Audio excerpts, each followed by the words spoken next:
नमस्कार दोस्तों, आप सभी का एक बार फिर स्वागत है मेरे इस वीडियो सेशन में, जिसमें हम भारतीय संविधान का अध्ययन कर रहे हैं और जिसमें अभी तक हम भारतीय संविधान का संवैधानिक विकास, संविधान सभा का गठन, संविधान का निर्माण और संविधान के निर्माण के बाद उसकी संविधान की अनुसूचियाँ, संविधान के भाग, संविधान के स्रोत आदि का अध्ययन कर चुके हैं। और आज हम उसका पहला चैप्टर देखने जा रहे हैं। प्रस्तावना देख चुके हैं। प्रस्तावना के बाद ये दूसरा है संघ एवं उसका राज्य क्षेत्र, जो भाग 1 और आर्टिकल 1 से चालू होने वाला है। ठीक है, तो इसमें अपन भारतीय संघ के बारे में अध्ययन करने वाले हैं। भाग 1 है संघ एवं उसका राज्य क्षेत्र, और उसमें कौन कौन से आर्टिकल हैं, आर्टिकल 1 से लेकर आर्टिकल 4। तो पहला आर्टिकल का क्या कहता है कि इंडिया यानी भारत राज्यों का संघ है। यहाँ पर इंडिया और भारत दो नामों का इस्तेमाल किया गया था, क्योंकि संविधान सभा में जितने भी सदस्य बैठे थे उनमें इस बात के लिए मतैक्य नहीं हो पा रहा था कि वो किस नाम को रखें। कुछ लोग प्रो थे इस बात के लिए कि हम सिर्फ भारत नाम रखेंगे, कुछ बार लोग इस बात पर अड़े हुए थे कि वो इंडिया रखेंगे। तो इसलिए सबने एक चीज़ मिलाई और दोनों को मिला के एक नाम रख दिया कि इंडिया यानी भारत। तो इस तरीके से नामकरण कर दिया गया। दूसरा, राज्यों का संघ क्यों कहा गया है? राज्यों का संघ कहा गया है, इसके लिए बी आर अम्बेडकर जी ने इसे एक्सप्लेन किया कि भारत राज्यों का संघ, भारत जो संघ बना हुआ है वो राज्यों के बीच होने वाले किसी समझौते के कारण नहीं बना है, बल्कि राज्य उसके अंदर बने हैं। इसीलिए यह राज्यों का संघ है। राज्यों को तोड़ा मरोड़ा जा सकता है, किंतु संघ को वो डिस्ट्रॉय नहीं कर सकते हैं। इसीलिए भारत के लिए राज्यों का संघ है शब्द का इस्तेमाल किया गया था। और इस तरीके से भारत के संघ के राज्यों को संघ से विभक्त होने का कोई अधिकार प्राप्त नहीं है। ठीक है, इसीलिए भारत को राज्यों का संघ कहा था। बी आर अम्बेडकर जी ने इसके लिए दो एक्सप्लेनेशन दिए। एक तो भारत का जो संघ है वो किसी भी प्रकार के राज्यों के बीच में होने वाले समझौते का परिणाम नहीं है, और दूसरा, किसी भी राज्य को इससे अलग होने का अधिकार नहीं है। इसीलिए भारत राज्यों का संघ है। अब देखें, इंडिया यानी भारत और राज्यों के इसके क्षेत्र में, भारत के क्षेत्र में कौन कौन सी चीज़ें आएंगी। तो इसमें सबसे पहले राज्य आ जाएंगे, राज्यों के क्षेत्र आएंगे, संघ शासित प्रदेश आएंगे, और जो क्षेत्र तीसरे नंबर पर जो कभी भारत में विलय किए जाएंगे उन्हें भी इसके अंतर्गत रखा जाएगा। मतलब भारत का पूरा क्षेत्र इसके अंतर्गत आएगा। ठीक है, यहाँ पे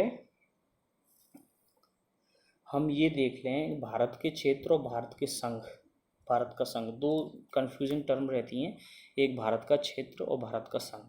तो भारत का संघ है वो अपेक्षाकृत भारत के क्षेत्र से की जो टर्म है उससे कम अर्थ समेटे है, क्योंकि भारत के संघ में सिर्फ वो ही चीज़ें शामिल होती हैं जिनमें राज्य, स्टेट गवर्नमेंट और सेंट्रल गवर्नमेंट दोनों हैं। तो इसीलिए भारत के संघ में केवल राज्य शामिल होते हैं, जबकि भारत के क्षेत्र में भारत के राज्य भी शामिल होते हैं, संघ शासित क्षेत्र भी शामिल होते हैं, और इसके साथ उसके द्वारा जो भी विजित क्षेत्र होंगे वो भारत के क्षेत्र में शामिल होंगे। इसीलिए भारत के संघ से बड़ी टर्मिनोलॉजी है भारत का क्षेत्र।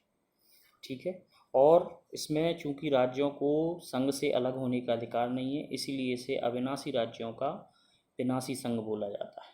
ठीक है, अब आर्टिकल 1 के बाद हम मूव करेंगे आर्टिकल 2 पे। आर्टिकल 2 में क्या है, नए राज्यों का नामांकन अथवा स्थापना।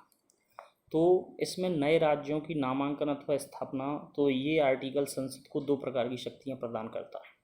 पहली, एक नए राज्य को संघ में शामिल करने की, और दूसरा नए राज्यों का गठन करने की, जो कि भारतीय संघ का हिस्सा नहीं है।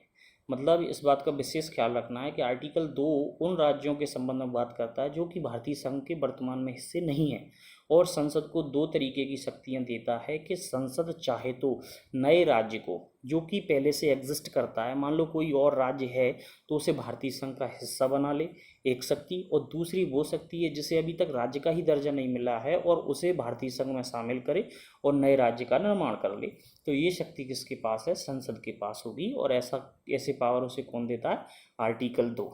और आर्टिकल 2 से, जैसे कि हमने उस समय पौंडचेरी है, कराईकाल या नाम माहे, लक्षद्वीप, इन सबको शामिल किया था, तो वो आर्टिकल 2 के इस्तेमाल से ही शामिल किया गया था।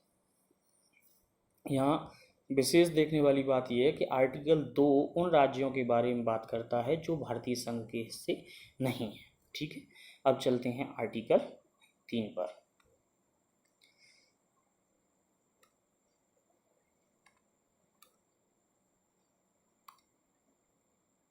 तो आर्टिकल 3 क्या कहता है? आर्टिकल 3 कहता है नए राज्यों की स्थापना तथा मौजूद राज्यों के क्षेत्रफल, सीमा, नाम में परिवर्तन। तो आर्टिकल 3 संसद को ये शक्तियां प्रदान करता है वह कि वह नए राज्यों की स्थापना कर सकती है। नए राज्यों की स्थापना कैसे करेगी? मान लो किसी राज्य का कोई हिस्सा तोड़े, दूसरे का कुछ हिस्सा, तीसरे का कुछ हिस्सा, ऐसे मिलाकर कोई एक राज्य बना ले, अथवा किसी एक राज्य का हिस्सा तोड़े और किसी दूसरे राज्य का हिस्सा तोड़कर एक नया राज्य बना ले या उससे ले ले। तो ऐसे करके जो नए राज्य की स्थापना करने की शक्ति है वो किसके पास है? संसद के पास है। नए राज्य की स्थापना करना और मौजूदा राज्य जो मौजूद हैं इस समय वर्तमान में जो राज्य हैं उनकी क्षेत्रफल में परिवर्तन करने की शक्ति, कि उनका एक हिस्सा किसी और को दे दे या दूसरे से ले ले, तो क्षेत्रफल में परिवर्तन करना, सीमा, उनकी आपसी सीमा का निर्धारण कर सकेगी, और नाम में परिवर्तन करने की शक्ति ये किसको? संसद को है, और आर्टिकल 3 के अंतर्गत। तो आर्टिकल 3 उन राज्यों के संबंध में बात करता है जो भारत के संघ में पूर्व से शामिल है, जबकि आर्टिकल 2 उनके बारे में बात करता है जो कि भारतीय संघ के हिस्से नहीं है। ठीक है, यहाँ पे हम देखें कि राज्यों के पुनर्गठन की जो प्रक्रिया आर्टिकल 3 में दी गई है उसे कैसे फॉलोअप दिया जाता है वो यहाँ हम देखेंगे। तो राज्यों के पुनर्गठन की प्रक्रिया, इसमें 2 शर्तें हैं कि राज्यों के पुनर्गठन के लिए जो अध्यादेश लाया जाएगा वो सबसे पहले राष्ट्रपति की अनुमति के बगैर नहीं लाया जाएगा। और राष्ट्रपति क्या करेगा? राष्ट्रपति की अपनी संस्तुति से पूर्व राष्ट्रपति उसे संबंधित राज्य की विधानमंडल को भेजेगा एक सीमित समय के लिए कि वो अपनी राय दे। किंतु यहाँ ये है कि राष्ट्रपति अथवा संसद उस विधानमंडल द्वारा दी गई मत को मानने के लिए बाध्य नहीं है, वो चाहे तो उसके अलावा भी डिसीजन ले सकते हैं। और संशोधन संबंधी अध्यादेश, यहाँ और चीज़ देखने लायक ये है कि जो संशोधन के लिए अध्यादेश एक बार उसे विचारार्थ विधानमंडल को संदर्भित किया गया है, उसे हर बार जब लोकसभा में लाया जाए तो जरूरी नहीं है कि उसे हर बार ही वहाँ संदर्भित किया जाए विधानमंडल के लिए। ऐसा नहीं किया जाएगा, सिर्फ एक बार संदर्भित कर दिया, उन्होंने उत्तर दिया ठीक, नहीं दिया ठीक, कोई बात नहीं, और हम उस पर संसद कार्यवाही कर सकती है, उसे बार बार संदर्भित नहीं करेगी विधानमंडल के लिए। ठीक है। और थर्ड ये है संघ क्षेत्र के मामले में, यदि कोई संघ शासित क्षेत्र के बारे में बात हो रही है तो उसके विधानमंडल को संदर्भित करने की कोई आवश्यकता नहीं है। और यहाँ पे दिल्ली और पौंडीचेरी जिनमें विधायिका है उनके लिए भी कोई स्पेशल प्रोविज़न नहीं किया गया है, उन्हें भी संघ शासित क्षेत्र की तरह ही ट्रीट करेंगे और संसद ही उनके बारे में निर्णय करेगी, उनके विधानमंडलों को इसको संदर्भित करने की आवश्यकता नहीं है। ठीक है।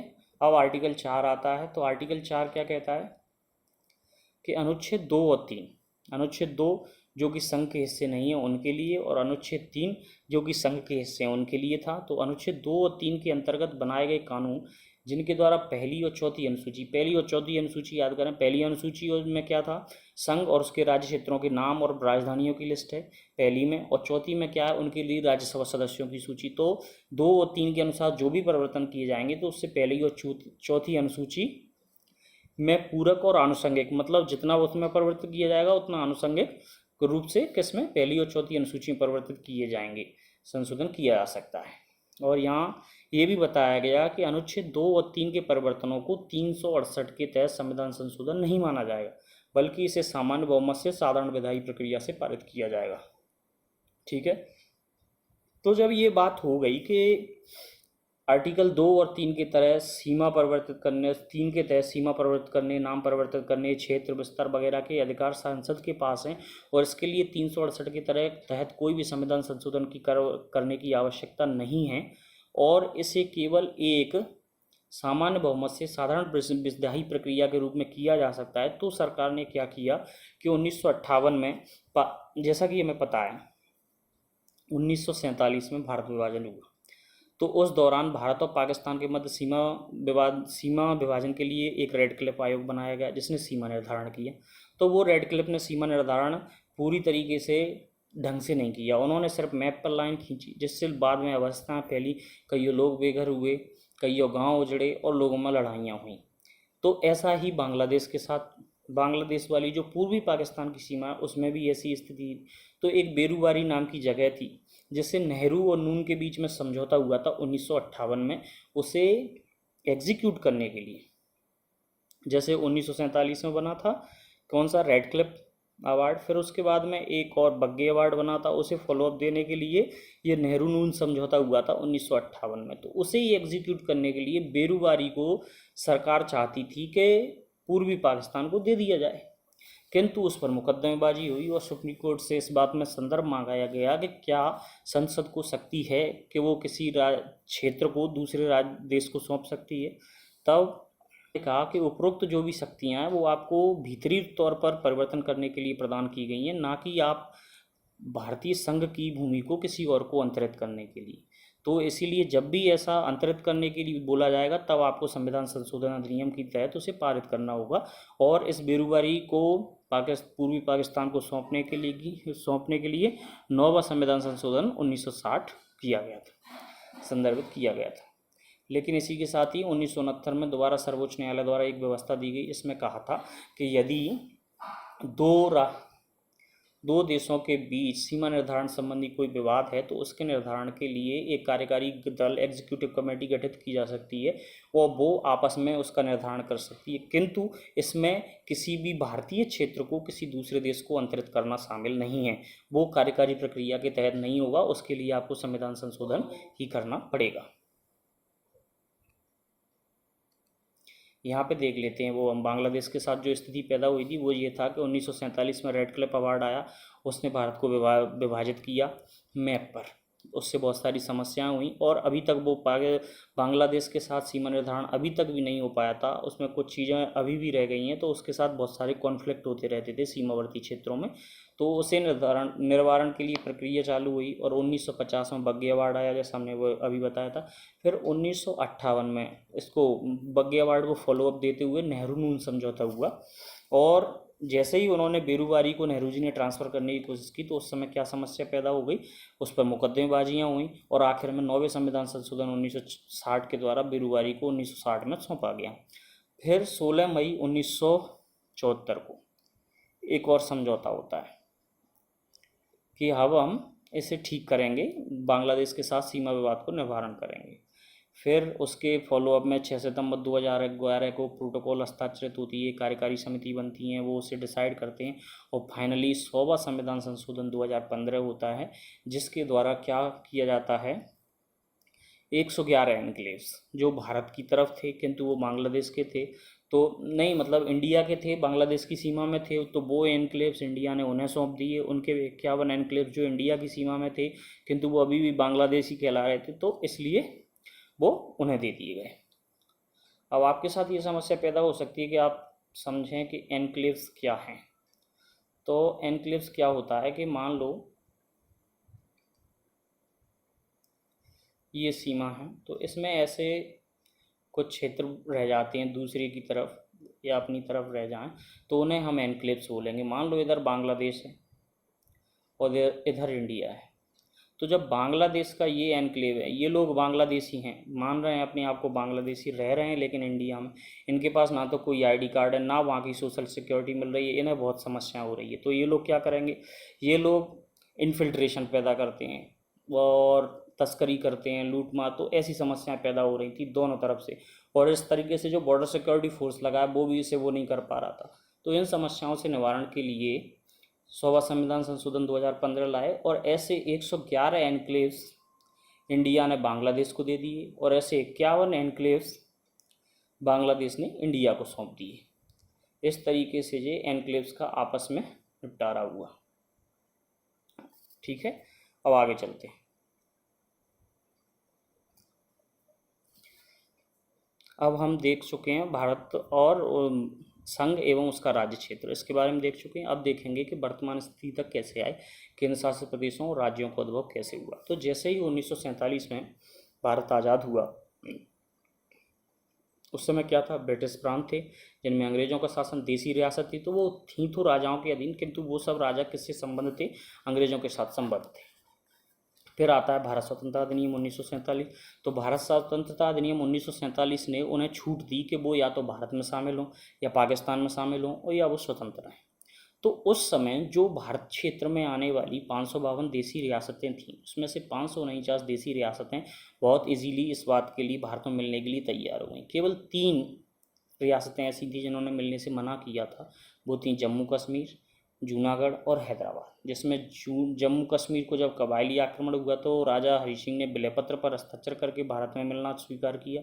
जूनागढ़ को क्या किया गया, वहाँ पर जनमत संग्रह कराया गया, वहाँ की जनता पूरी हिंदू थी, राजा वहाँ का नवाब था, तो वो फिर उसे लगा कि ये जनमत संग्रह से ये भारत में शामिल हो जाएगा, तो उन्होंने अपने सारे जहाज में अपना सोना चांदी जो भी था भरा और वो कराची चले गए। ठीक है। जूनागढ़, ऐसे ही हैदराबाद, हैदराबाद में पुलिस कार्रवाई करनी पड़ी।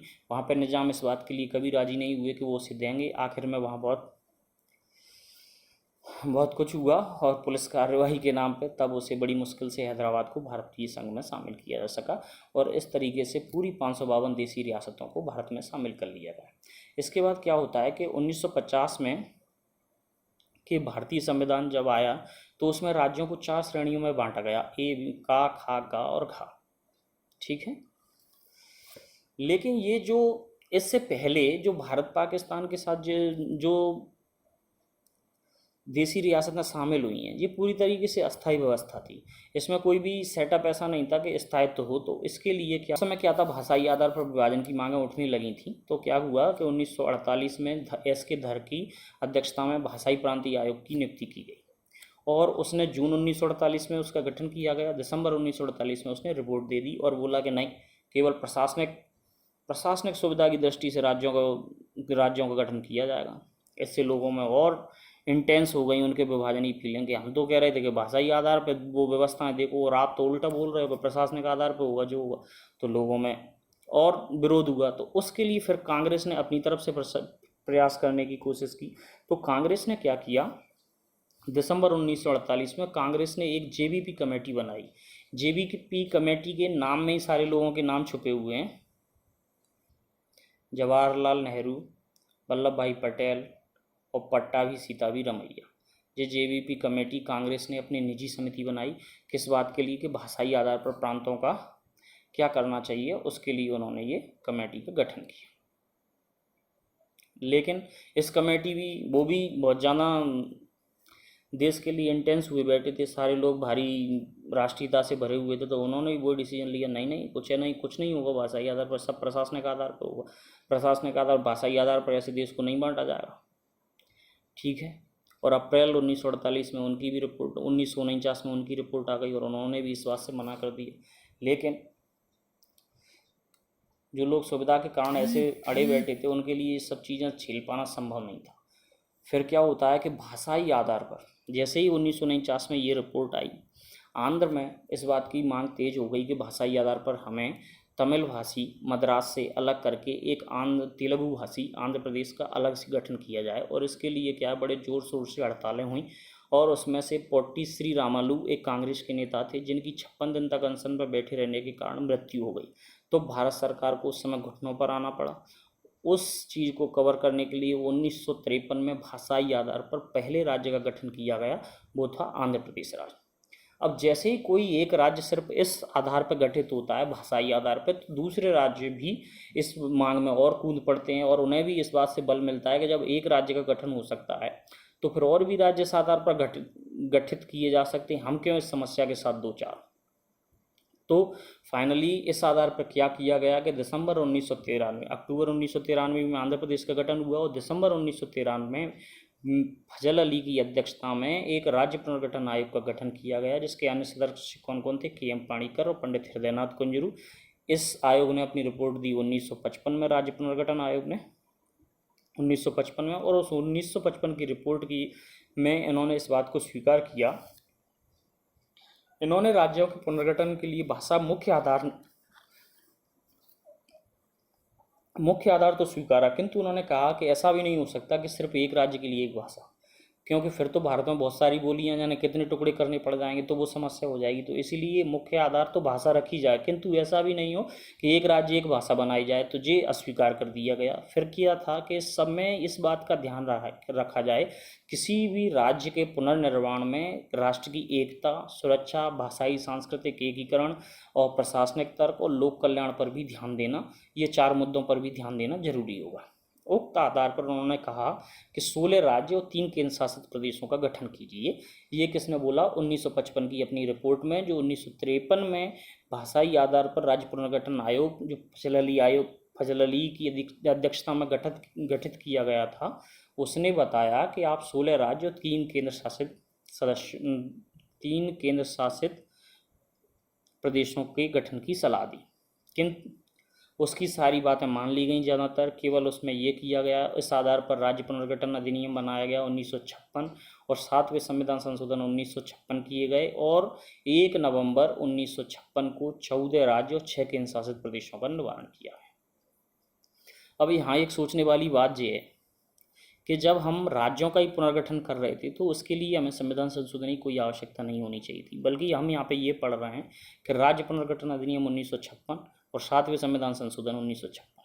तो ये क्यों किया गया 7वां संविधान संशोधन? तो 7वां संविधान संशोधन इसलिए किया गया कि जो राज्यों का निर्माण हो रहा है उसमें हाईकोर्ट कौन सा लगेगा, तो और जो संघ शासित क्षेत्र बनेंगे वो किस हाईकोर्ट से संबद्ध होंगे। तो इस सब के लिए संसद को संविधान संशोधन अधिनियम 7वां संविधान संशोधन 1956 लाना पड़ा था। ठीक है, तो 1 नवंबर 1956 को कितने फोर्स में आ गए? 14 राज्य और 6 केंद्र शासित प्रदेश। अब शेष राज्य कैसे बने वो हम देखने वाले हैं। 1956 के बाद नए संघ शासित क्षेत्र और राज्य देखें तो सबसे पहले राज्य देख लेते हैं अपन, इसके बाद संघ शासित क्षेत्र देखेंगे। ठीक है, तो 1956 में 14 राज्य और 6 केंद्र शासित प्रदेश बन चुके हैं। अब देखते हैं तो सबसे पहले 56 के बाद 60 में गुजरात बना, 1960 में गुजरात, फिर 3 साल बाद 63 में नागालैंड, फिर 66 में हरियाणा। हरियाणा जैसे ही हुआ था, हरियाणा, पंजाब और चंडीगढ़ ये सब पहले एक ही था। तो जैसे ही हरियाणा डिवाइड होता है हिंदी भाषी, तो उसी समय पंजाब में भी मांग चलने लगी कि पंजाबी भाषी हमें पंजाब अलग बनाया जाए। तो वो जब पंजाब के लिए लड़ रहे थे तो जैसे ही पंजाब को विभाजित करने की सोचा जाने लगा तो उसी समय हिमाचल प्रदेश को भी पहाड़ी राज्य के रूप में अलग करने की हो गई। तो हिमाचल जैसे ही हरियाणा को 1966 में अलग किया पंजाब से, और हिमाचल प्रदेश को भी 1971 में उससे अलग कर दिया गया। फिर मणिपुर, मेघालय, त्रिपुरा को 1972 में, सिक्किम पहले संयुक्त राज्य बना 35वें संविधान संशोधन 1974 से, और 36वें संविधान संशोधन 1975 से सिक्किम को भारत के पूर्ण राज्य का दर्जा प्रदान किया गया और सिक्किम 1975 में भारतीय संघ में शामिल हो गया। इसके बाद मिजोरम, अरुणाचल, गोवा पहले दमन और दीव के साथ में था केंद्र शासित प्रदेश के रूप में, और 1987 में पूर्ण राज्य बना मिजोरम और अरुणाचल के साथ में। इसके बाद छत्तीसगढ़, उत्तराखंड और झारखंड, ये 2000 में 3 नए राज्य बने। फिर तेलंगाना को बनाया गया 2014 में, और इस तरीके से अब तक ये 28 राज्यों का हो गया। 14 वो हो गए हैं और ये 29 हो जाते, लेकिन मैंने शायद जम्मू कश्मीर को इसमें से हटा दिया है, तो ये 28 राज्य रह गए हैं। ठीक है, तो इस तरीके से मैंने इसे ऐसे याद किया है। आगे वाले अक्षर देख लिए, गुना 60, 63, 66। ठीक है, हिममेत्री तो हिमाचल प्रदेश, मणिपुर, मेघालय, त्रिपुरा, ममेत्री 71, 72 में हो गए। इसके बाद सिक्किम 75 में अकेला, उसे याद कर लेंगे। फिर है गो, मिजोरम, अरुणाचल, गोवा 1987 में, छौजा 2000 में, और तेलंगाना 14 में। ठीक है, इस तरीके से आप याद कर सकते हैं। चाहे तो आप कोई दूसरी भी ट्रिक बना लें, लेकिन इन्हें पता रहना चाहिए। अब देखेंगे 1956 के बाद जो संघ शासित क्षेत्र बने उन्हें देख लेते हैं। तो सबसे पहले दादरा नगर हवेली जो पुर्तगाल के पास था, तो 1954 में पुर्तगालियों ने उसे भारत को सौंप दिया था, किंतु 1961 तक, जब तक कि उसे भारत में शामिल नहीं किया गया था, तब तक वहाँ पर लोगों द्वारा लोकतांत्रिक रूप से जो सरकारें चुनी जाती रहीं वो आपस में प्रशासन देखती रहीं, और 10वें संविधान संशोधन 1961 द्वारा उसे भारत का संघ में शामिल कर लिया गया, संघ शासित क्षेत्र के रूप में। इसके बाद आया दमनदीप, तो ये दमनदीप और गोवा 1961 ये पुलिस कार्रवाई से शामिल किए गए थे, और 12वें संविधान संशोधन 1962 द्वारा भारत में मिलाए गए। इसके बाद पौंडीचेरी आया जो 1954 में फ्रांस ने भारत को सौंप दिया था, ये भी 1954 में, और इसे 14वें संविधान संशोधन 1962 द्वारा भारत में शामिल कर लिया गया। और जम्मू कश्मीर और लेह को अभी 31 अक्टूबर 2019 से जो लागू हुआ है उसके तहत इन्हें संघ शासित क्षेत्र बना दिया गया है। तो इस तरीके से 8 संघ शासित क्षेत्र हो गए और 28 राज्य हो गए। इसी के साथ भारत एवं उसके राज्य क्षेत्र का ये आज का लेक्चर समाप्त होता है। आप सभी लोगों का धन्यवाद, और जुड़े रहिए। इसके लिए सब्सक्राइब और लाइक कर सकते हैं आप लोग।